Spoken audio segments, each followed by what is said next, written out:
തിരുനാവായയിൽ പട്ടണനടക്കാവ് bypass ഈ സാമ്പത്തിക വർഷം തന്നെ അനുവദിക്കണമെന്ന് നിയമസഭയിൽ ആവശ്യപ്പെട്ട് കുറുക്കോളി മൊയ്തീൻ എം.എൽ.എ. സംസ്ഥാന ബജറ്റിന്റെ ഉപധനാഭ്യർത്ഥന ചർച്ചയിൽ പങ്കെടുത്ത് സംസാരിക്കവെയാണ് എം.എൽ.എ. ഇക്കാര്യം ഉന്നയിച്ചത്. ദേശീയപാതയിലെ ഉയർന്ന ടോൾ നിരക്കിനെ തുടർന്ന് നിരവധി വാഹനങ്ങൾ നിലവിൽ ഈ റോഡാണ് ഉപയോഗിക്കുന്നതെന്ന് അദ്ദേഹം പറഞ്ഞു. തിരുനാവായ നാവാമുകുന്ദ ക്ഷേത്രത്തിലേക്ക് എത്തുന്ന തീർത്ഥാടകരും പ്രധാനമായും ഈ റോഡിനെയാണ് ആശ്രയിക്കുന്നത്. ഈ സാഹചര്യത്തിൽ പൊതുമരാമത്ത് വകുപ്പിന്റെ ഫണ്ട് ഉപയോഗിച്ച് പട്ടണനടക്കാവ് ബൈപ്പാസ് ഈ സാമ്പത്തിക വർഷം തന്നെ യാഥാർത്ഥ്യമാക്കണമെന്ന് എം.എൽ.എ. ആവശ്യപ്പെട്ടു.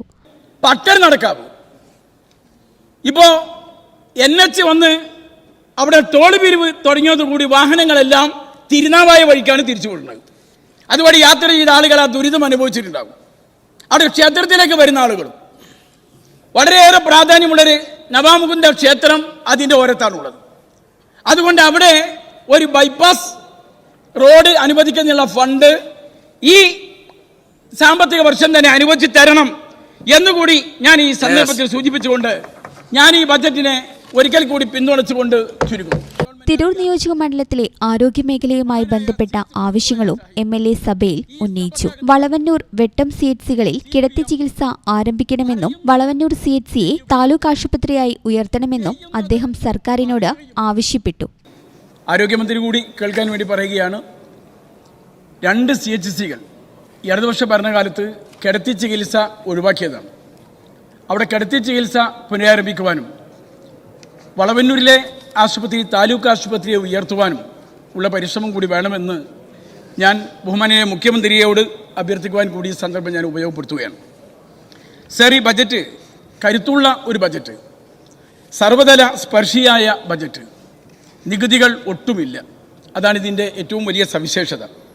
കഴിഞ്ഞ കാലങ്ങളിൽ നമ്മൾ കുറേ ബജറ്റ് കണ്ടിട്ടുണ്ട്.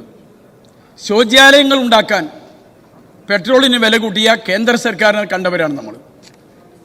പെൻഷൻ കൊടുക്കാൻ വേണ്ടി പെട്രോളിന് 2 രൂപ സെസ് കൊടുത്തുകൊണ്ട് പെട്രോൾ വില വർദ്ധിപ്പിച്ച ഇടത് ഗവൺമെൻറ്റിനെയും നമ്മൾ കണ്ടു.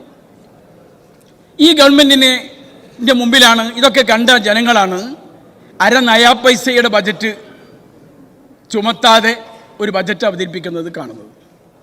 ആദരണീയനായ G. സുധാകരൻ കേരളം കണ്ട ഏറ്റവും വലിയ കമ്മ്യൂണിസ്റ്റ് നേതാവാണ്, ഒരു വലിയ പണ്ഡിതനാണ്. അത് ഈ ബജറ്റിനെ കുറിച്ച് പറഞ്ഞു. പ്രിയ സുഹൃത്ത് ബാലഗോപാലും പഴയ ധനകാര്യമന്ത്രി തോമസ് ഐസക്കും ഇത് കണ്ടു പഠിക്കണം എന്ന് പറയുകയുണ്ടായി ഈ സഭയിൽ. ഈ ബജറ്റിൽ ജനങ്ങളൊക്കെ വളരെ ആഹ്ലാദഭരിതരായിട്ടാണ് ഉള്ളത് എന്ന വസ്തുത നമുക്ക് എല്ലാവർക്കും അറിയാം. ന്യൂസ് ഡെസ്ക് ഈ ചാനൽ. പഴയ സ്വർണ്ണമോർത്ത് ഇനി വിഷമിക്കേണ്ട. കവിത ഗോൾഡ് ആൻഡ് ഡയമണ്ട്സിൽ ഇതാ മൺസൂൺ ഗോൾഡ് എക്സ്ചേഞ്ച് ഫെസ്റ്റിവലും NRI ഫെസ്റ്റും. നിങ്ങളുടെ പഴയ സ്വർണം ഇപ്പോൾ 100% മൂല്യത്തോടെ ഒട്ടും നഷ്ടമില്ലാതെ മാറ്റിവാങ്ങാം. 1 പവന് 1000 രൂപ അധിക ലാഭവും. കൂടാതെ വെറും 5% നൽകി ഇപ്പോൾ അഡ്വാൻസ് ബുക്ക് ചെയ്യാം. ബുക്ക് ചെയ്ത ദിവസത്തെ വിലയോ വാങ്ങുന്ന ദിവസത്തെ വിലയോ ഏതാണോ കുറവ് ആ കുറഞ്ഞ വിലയിൽ പർച്ചേസ് ചെയ്യാം. ഫ്രീ ഇൻഷുറൻസും ലൈഫ് ടൈം മെയിന്റനൻസും ഇതോടൊപ്പം ലഭിക്കുന്നു. കവിത ഗോൾഡ് ആൻഡ് ഡയമണ്ട്സ്. പഴയത് മാറ്റി പുത്തൻ തിളക്കത്തോടെ മടങ്ങൂ.